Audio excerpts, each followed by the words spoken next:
Bonjour et bienvenue à ma première capsule de ma nouvelle série pour étudiants Classic Nerds. Pour briser la glace, j'ai décidé de commencer avec Incendie par Wajdi Mouawad.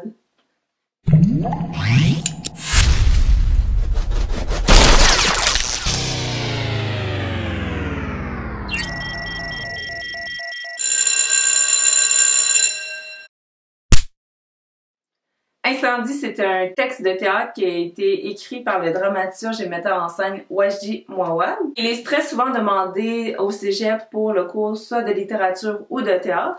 Et c'est une œuvre que j'ai vraiment beaucoup appréciée, donc c'est pourquoi ça me faisait plaisir de vous en parler comme première capsule. Pour ceux qui ne seraient pas étudiants mais qui souhaitent quand même rester, je vous conseillerais d'aller directement à la partie appréciation parce que il va y avoir vraiment beaucoup de spoilers dans cette vidéo-ci, comme toutes les vidéos de ma série, puisque le but c'est de les analyser plus en profondeur. Je vais vous laisser le menu juste ici pour vous dire exactement comment mon vidéo est structurée. Donc pour parler du contexte, premièrement, Incendie, c'est le deuxième volet d'une tétralogie au théâtre qui s'appelle Le Sang des promesses, mais c'est pas une suite. Je crois que la pièce date de 2003. Quand je regarde cette édition-ci, c'est écrit 2009 et il est paru au cinéma en 2010, porté au grand écran par Denis Villeneuve. Très bonne idée de le regarder, sauf si c'est pour votre examen. Faites juste attention parce qu'il y a des petits pièges dans les questions puisqu'il y a des petites différences entre l'adaptation cinématographique et le texte. On est déjà rendu à la portion résumée. Donc, à la mort de Nawal Marwan, son ami et patron Hermile Lebel va rencontrer ses deux enfants, Simon et Jeanne, dans son bureau. Dans son testament, il avait plusieurs petites spécificités et détails particuliers. Vous pouvez voir tous les petits détails, je les ai laissés dans la section foire aux questions à la fin. Mais ce qu'il faut retenir surtout, c'est que la mère a confié à Jeanne la mission de remettre une enveloppe à son père qu'elle croyait décédé et elle va remettre une lettre à Simon en lui disant qu'il doit la remettre à son frère. Donc c'est vraiment un gros choc pour Simon et Jeanne parce qu'ils ne croyaient pas qu'ils avaient un père, ils croyaient qu'il était décédé. Et ce frère sorti de nulle part, ils ne savent même pas par où le chercher. Donc c'est vraiment un très gros choc. Sur le coup, ils ne désireront pas se soumettre aux volontés de leur mère qui, disons-le, a des spécifications vraiment étranges et sorties de nulle part.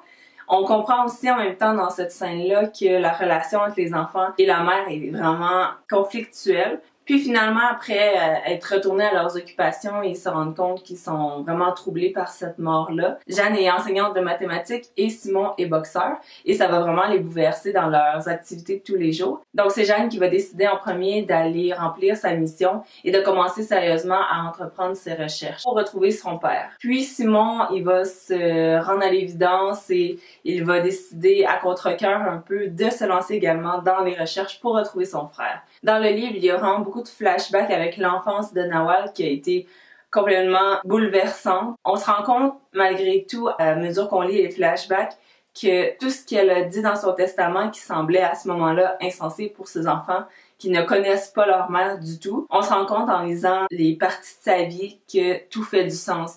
Pour elle, tout était relié à un souvenir ou quelque chose qu'elle a vécu. Donc c'est ce qui fait que c'est super intéressant et émouvant. On apprend notamment dans ces flashbacks-là que Nawal avait eu une relation d'amour avec un homme qui s'appelle Wahab. Ils étaient jeunes, ils avaient 14 ans.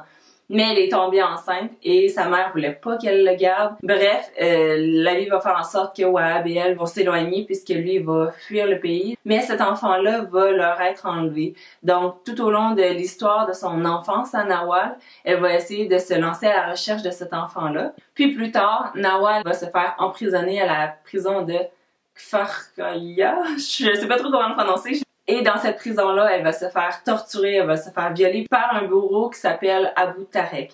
Et à force de se faire violer à répétition, Nawal va tomber enceinte de ce bourreau-là et elle va mettre au monde deux enfants qui vont être placés dans un seau. Le concierge va décider de prendre le seau et de le remettre à un paysan. Ce paysan-là va les élever comme ses propres enfants et il va les nommer Janan et Sarwan. Après cette aventure-là, Nawal demeure évidemment très traumatisée. Elle a vu des horreurs, elle a vu un autobus de réfugiés prendre en feu. Et ce qu'elle va faire, c'est qu'elle va occuper ses journées à regarder des procès pendant plusieurs années. Et finalement, elle va du jour au lendemain cesser de parler. Ce qu'on comprend à la fin, l'explication de tout ça, c'est que Nawal essayait de retrouver le bourreau qui l'avait violée en prison. C'est pour ça qu'elle assistait au procès à tous les jours. Et finalement, quand elle va réaliser que son bourreau, Abu Tarek, est devant le tribunal, va dire qu'il a reçu un nez de clown, un objet qu'elle avait laissé avec son premier fils quand elle sortait avec Wahab.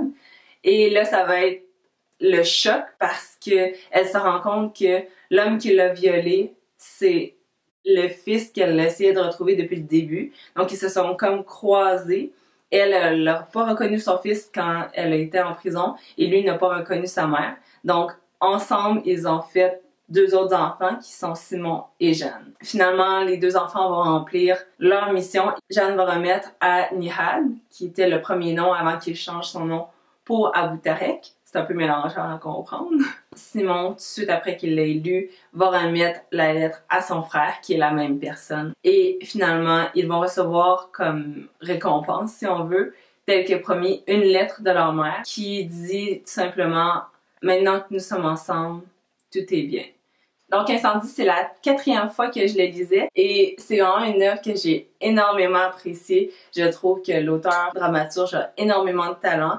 L'histoire était très très bien racontée et sérieusement, ça se lisait vite. Un des meilleurs textes de théâtre que j'ai lu dans ma vie. Les images sont vraiment super graphiques parfois. L'enfant, c'est comme un couteau planté dans la gorge. On ne le retire pas si facilement. C'est vraiment des images choquantes qui nous restent. Et aussi, j'ai beaucoup apprécié cette œuvre-là parce que ça parlait à un moment donné comment c'était facile, en contexte de guerre, de passer de la victime au bourreau. J'ai adoré le parallèle avec les mathématiques aussi, quand il disait 1 plus 1, ça veut toujours dire 2. Mais là, à la fin, puisqu'on apprend que son père est également son frère, quand il pensait que c'était 2 personnes, mais finalement, c'en est une. Simon demande à Jeanne, la mathématicienne, tu m'as toujours dit que 1 plus 1, ça faisait 2. Est-ce que ça se peut que 1 plus 1 fasse 1? Donc, j'ai trouvé ça absolument hallucinant comme œuvre. Et je la recommande à vraiment tout le monde. Donc voilà, c'était tout pour ma critique. J'espère que vous l'avez appréciée et qu'elle vous a été utile. Je vous laissais à l'instant mes photos. Je trouvais ça plus facile de faire ça en photo pour que vous puissiez faire pause et le lire vous-même. Comme ça, la vidéo, il n'aurait pas été super long. J'ai fait une diapositive consacrée aux personnages, une diapositive de foire aux questions, donc les questions fréquemment posées en questions courtes et questions en développement. Si jamais vous avez d'autres questions plus précises ou que vous avez un texte à analyser, vous pouvez me laisser toutes vos questions dans les commentaires. Likez cette vidéo-là si vous l'avez appréciée. N'oubliez pas que si jamais vous voulez une autre vidéo plus précise sur quelque sujet qui soit, vous pouvez faire la demande. Donc, bonne chance dans votre travail là-dessus. Je vous conseille vraiment de le lire vous-même après avoir fait le travail si jamais vous n'avez pas eu le temps de le lire. C'est vraiment une œuvre qui vaut la peine. Sur ce, je vous quitte en vous disant à la prochaine!